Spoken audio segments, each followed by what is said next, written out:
वट सावित्री व्रत कथा, व्रत और पूजा करने की संपूर्ण विधि।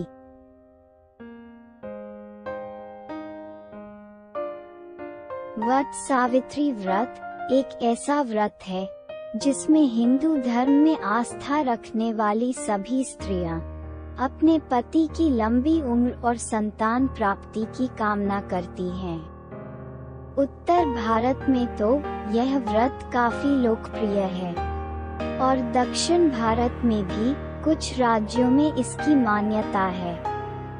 इस व्रत की तिथि को लेकर पौराणिक ग्रंथों में भी भिन्न भिन्न मत मिलते हैं। दरअसल इस व्रत को ज्येष्ठ माह की अमावस्या और इसी मास की पूर्णिमा को मनाया जाता है। प्रायः अनेक हिंदू त्योहार पूर्णिमा या अमावस्या पर आयोजित होते हैं और केवल उसी एक दिन ही मनाए जाते हैं। केवल वट सावित्री व्रत एक ऐसा अपवाद है जो पूर्णिमा और अमावस्या दोनों दिनों में मनाया जाता है। ज्येष्ठ अमावस्या वाले दिन इसे शनि जयंती के रूप में भी मनाया जाता है। गुजरात, महाराष्ट्र और भारत के दक्षिणी राज्यों में विवाहित महिलाएं इसे पूर्णिमा वाले दिन मनाती हैं और उत्तर भारत की महिलाएं अमावस्या वाले दिन। जैसा कि नाम से ही स्पष्ट है कि इस व्रत का संबंध वट के वृक्ष, बरगद का पेड़ और सावित्री के साथ है, इसलिए इसे वट सावित्री व्रत के नाम से संबोधित किया जाता है। शास्त्रों में कहा गया है कि इस दिन महिलाओं को व्रत के साथ साथ मौन भी धारण करना चाहिए। मौन धारण करने से महिलाओं को हजारों गौओं के दान जितना पुण्य एक साथ ही मिल जाता है। कहा जाता है कि वट वृक्ष का पूजन और व्रत करके ही सावित्री ने यमराज से अपने पति को वापस पा लिया था। तभी से पति की लंबी आयु के लिए इस व्रत का विधान प्रचलित हो गया। वट सावित्री व्रत का महत्व।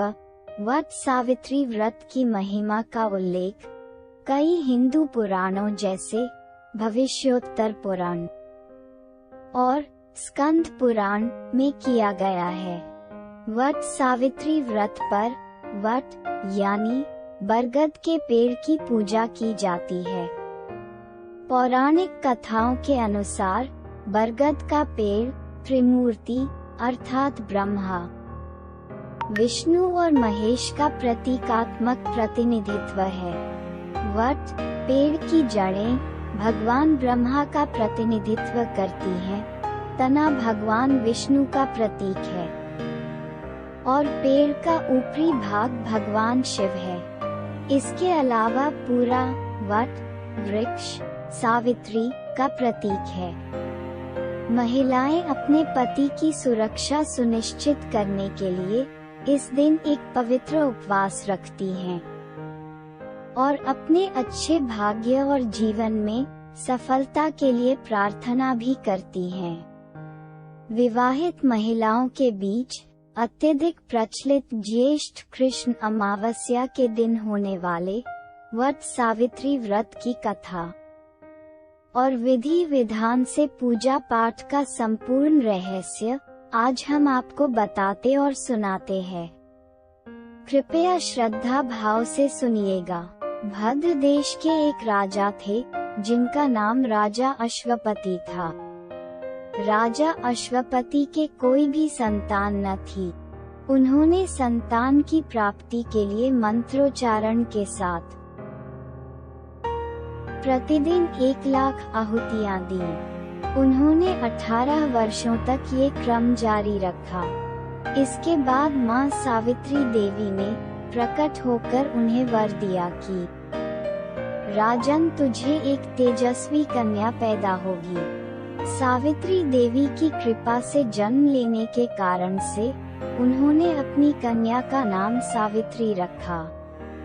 राजा अश्वपति की कन्या सावित्री बड़ी होकर बेहद रूपवान और गुणवान हुई।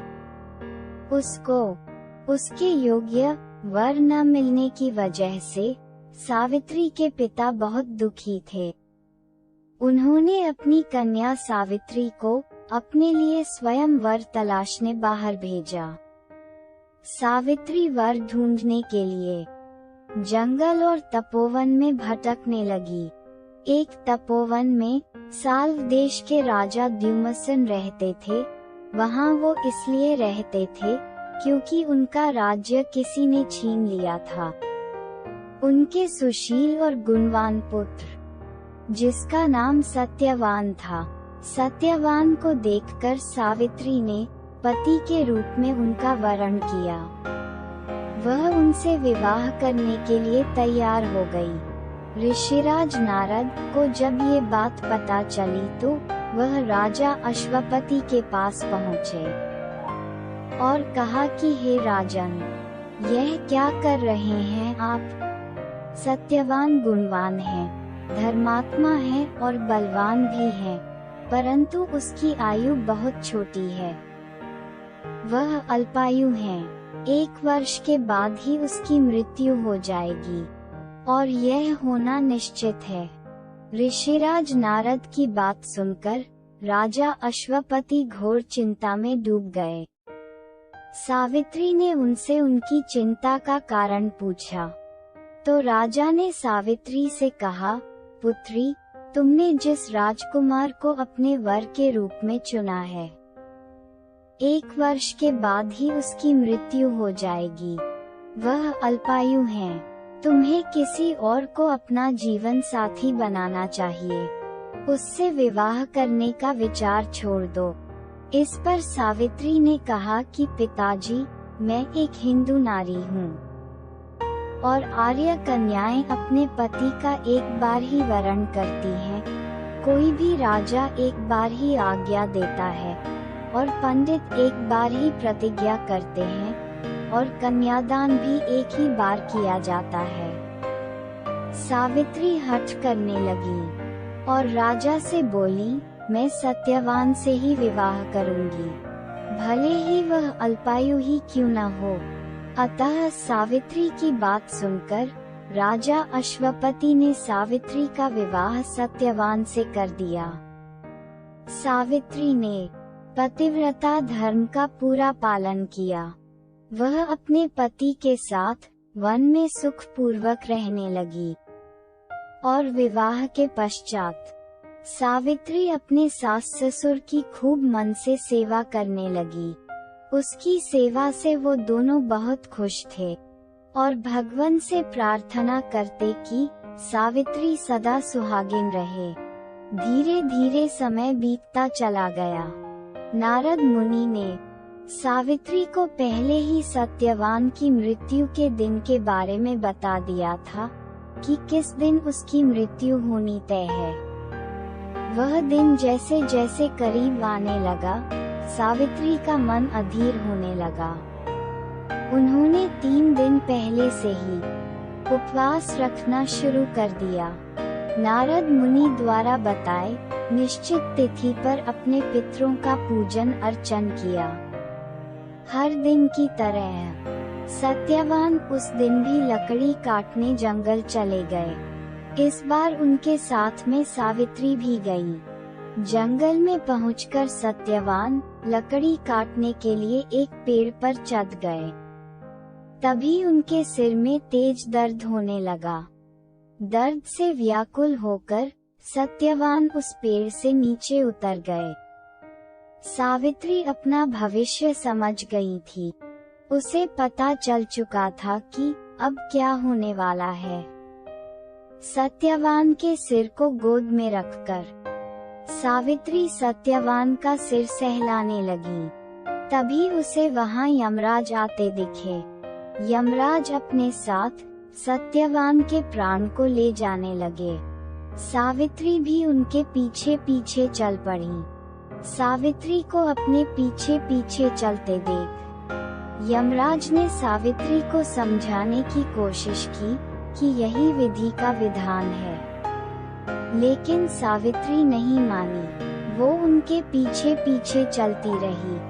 सावित्री की निष्ठा और पति परायणता को देखकर यमराज ने सावित्री से कहा कि हे देवी, तुम धन्य हो, तुम मुझसे कोई भी वरदान मांगो।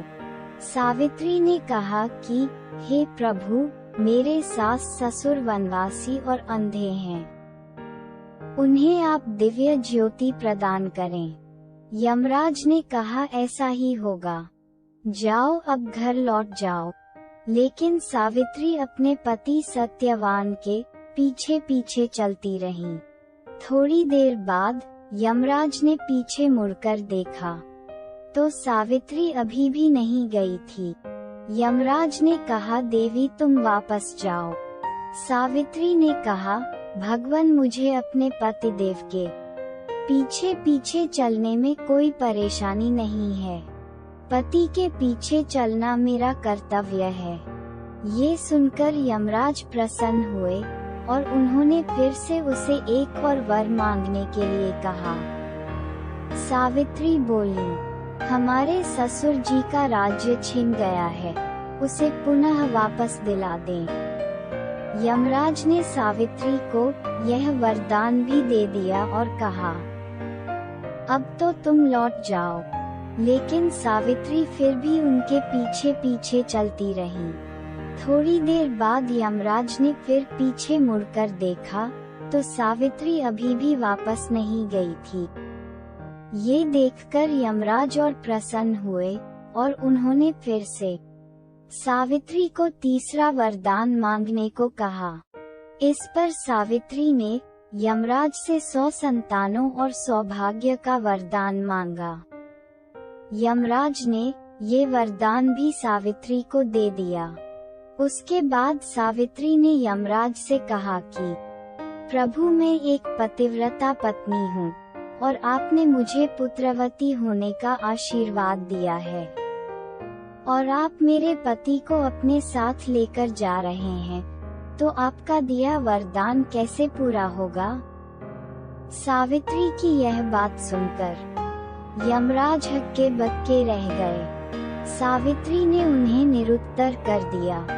सावित्री का पतिव्रता धर्म जीत गया। यमराज को विवश होकर सत्यवान के प्राण छोड़ने पड़े। उसके बाद यमराज अंतर्ध्यान हो गए और फिर सावित्री उसी वट वृक्ष के पास आ गई जहां उसके पति का मृत शरीर पड़ा था। सत्यवान आंखें मीचते हुए खड़ा हो गया। अब वह जीवित हो गया था और दोनों खुशी खुशी अपने राज्य की ओर चल पड़े।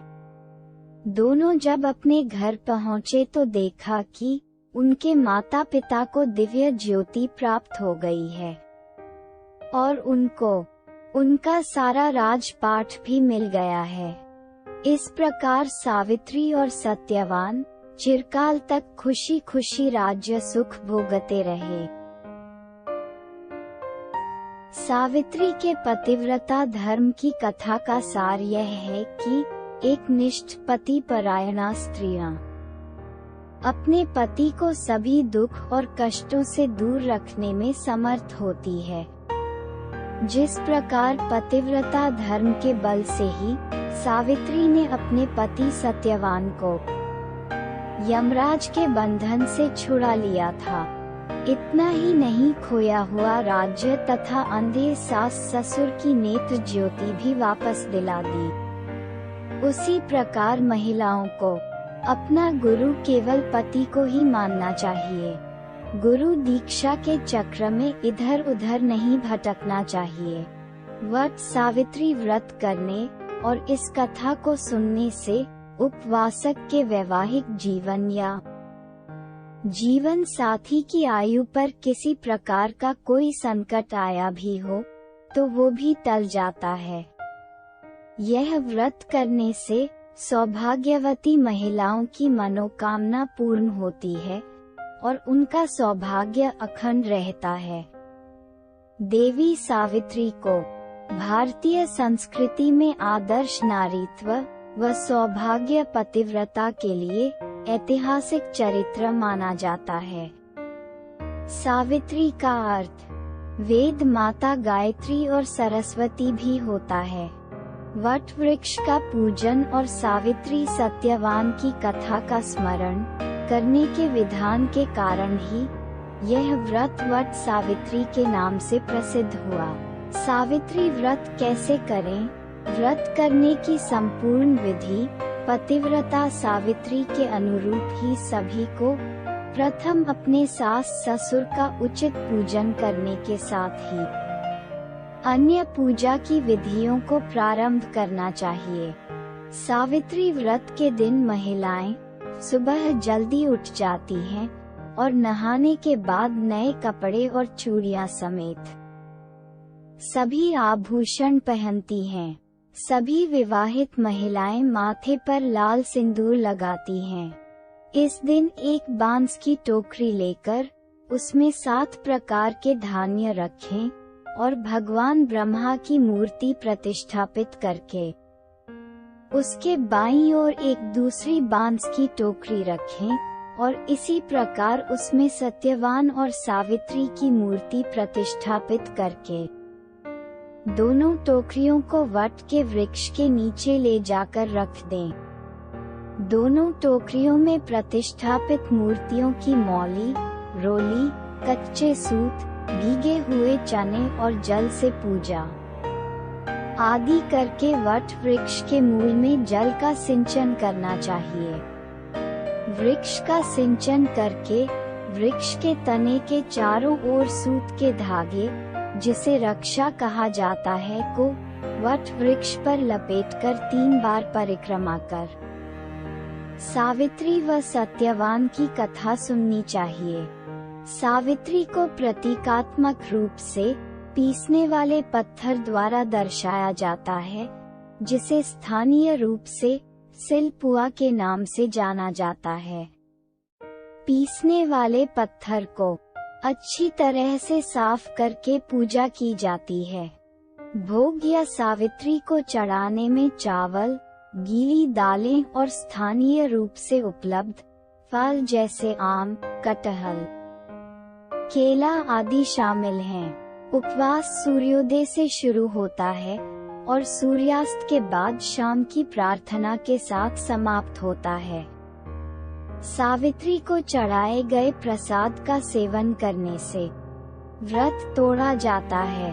पूजन समाप्त होने के बाद वस्त्र, फल आदि को बांस के पत्तों में रखकर दान करना चाहिए और चने का प्रसाद बांटना चाहिए।